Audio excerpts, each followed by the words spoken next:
Assalamualaikum warahmatullahi wabarakatuh. Perkenalkan, nama saya Cynthia Paramita Tarigan.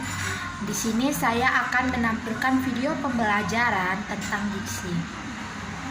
Baiklah, pertama-tama saya akan menjelaskan pengertian diksi.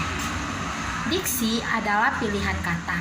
Maksudnya, kita memilih kata yang tepat untuk menyatakan ide atau gagasan. Pilihan kata merupakan unsur yang sangat penting karena bahasa terjadi dari kata-kata. Kata-kata ini membentuk kelompok kata, kalimat ataupun wacana berdasarkan kaidah bahasa yang bersangkutan. Setiap kata terdiri atas dua aspek, yaitu bentuk dan makna. Bentuk merupakan sesuatu yang dapat diindrai, dilihat atau didengar. Makna merupakan sesuatu yang dapat menimbulkan reaksi dalam pikiran kita karena rangsangan bentuk. Kemudian, penggunaan kata. Kita harus memperhatikan pemakaian kata dan kaidah bahasa yang berlaku pada bahasa yang kita gunakan untuk dapat menghasilkan penggunaan berbahasa yang baik, benar, dan cermat. Dalam penggunaan kata yang terdiri atas bentuk dan makna, kita harus mempertimbangkan berbagai faktor di luar kebahasan.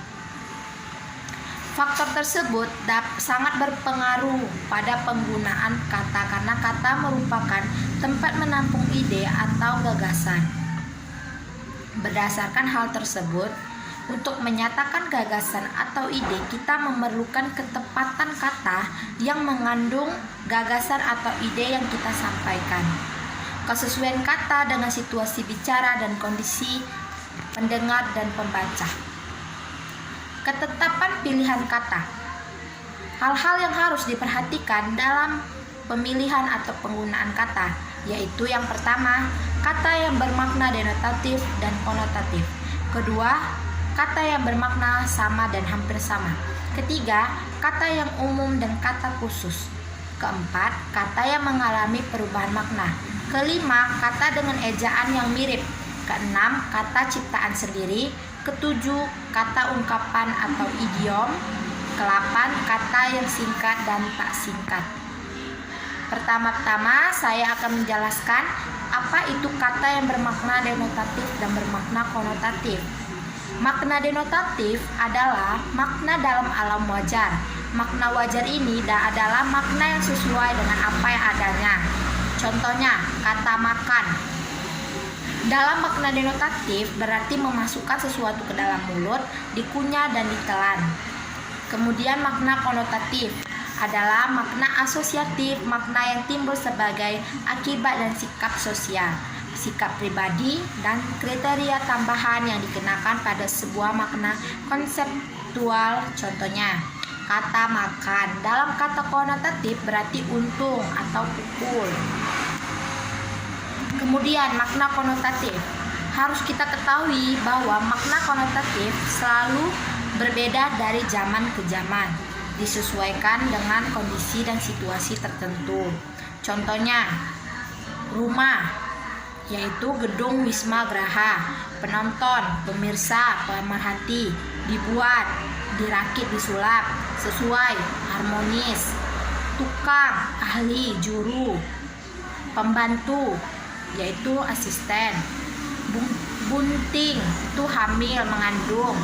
Mati itu meninggal atau wafat. Kemudian kata yang berejaan mirip. Demi ketetapan kata, kita pun harus berhati-hati dalam menggunakan kata-kata yang berejaan mirip seperti bahwa, bawah, bawah, gaji, gaji, sanksi, sanksi. Kata dengan ejaan yang mirip. Yang pertama, ada homonim. Contohnya buku bisa tanggal. Yang kedua, homofon. Contohnya bank dengan bank. Masa dengan masa. Sanksi dengan sanksi. Yang ketiga, homograf. Contohnya teras, sedan, dan tahu. Kemudian kata ciptaan sendiri. Sebagaimana yang kita ketahui bahwa bahasa Indonesia pada saat ini tidak lagi digunakan dengan baik dalam bahasa sehari-hari. Sehingga di saat ini sering sekali tercipta kosakata yang kurang baik. Hal ini dilakukan dengan alasan tuntutan zaman. Kemudian ungkapan atau idiom. Kata-kata yang dipakai secara kiasan yang disampaikan pada suatu kesempatan disebut idiom atau ungkapan.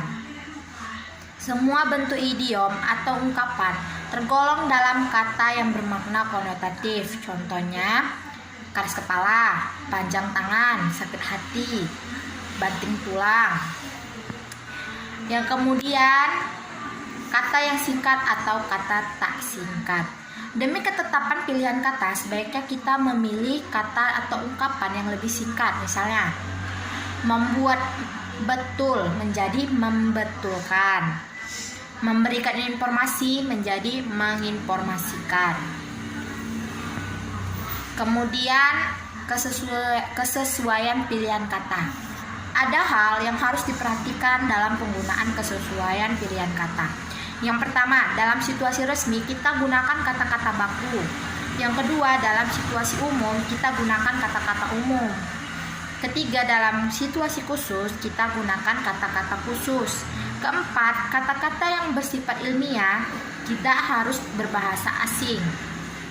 Yang kelima, bahasa lisan berbeda dengan bahasa tulisan. Yang keenam, hindari pemakaian kata-kata yang kurang efektif. Kemudian, kata baku dan tidak baku. Kata baku adalah sebagai bahasa resmi dan sebagai kerangka rujukan norma bahasa Indonesia dalam penggunaannya. Yang kedua, kata tak baku adalah kata yang tidak sesuai dengan kaidah mengenai kata dalam bahasa Indonesia. Dalam arti kata tak baku adalah kata tidak resmi. Apa sih definisi bahasa baku?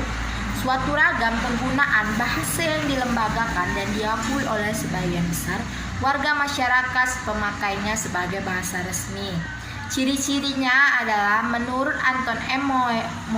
Mulyono ada 2 ciri bahasa baku. Yang pertama, mantap. Untuk mencapai kemantapan perlu diusahakan penyusunan aturan bahasa yang menyangkut 2 aspek. Yang pertama, bahasa menurut situasi pemakai dan pemakaiannya. Kedua, bahasa menurut strukturnya sebagai sistem komunikasi. Kemudian cendekia, bahasa Indonesia harus mampu mengungkapkan proses pemikiran yang rumit dalam berbagai bidang ilmu. Apa isi itu fungsi bahasa baku? Fungsinya itu ada yang pertama, fungsi pemersatu.